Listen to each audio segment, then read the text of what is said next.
একটি বিড়াল একটি এয়ারপ্লেনে কাজ করত। হঠাৎ করে সেই বিমানে একদিন একটি পাখি এসে ধাক্কা দেয় এবং বিমানটিতে আগুন লেগে যায়।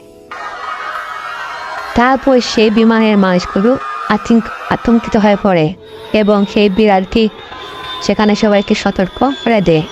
তারপর ধীরে ধীরে বিমানটি পুরো জলে নিচে পড়ে যায় এবং সবাই মরে যায়।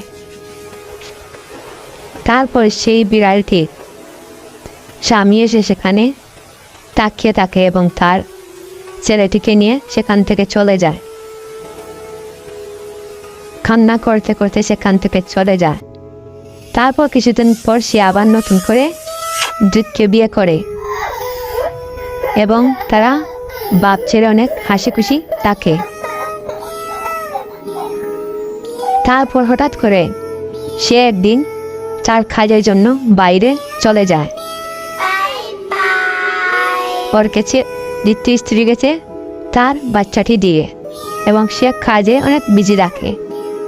এবং ওদিকে তার দ্বিতীয় স্ত্রী তার বাচ্চাটিকে দিয়ে ঘরের সম্পূর্ণ কাজ ওকে দিয়ে বাসন মাজা থালা বাসন সব কিছু কাজ করাতো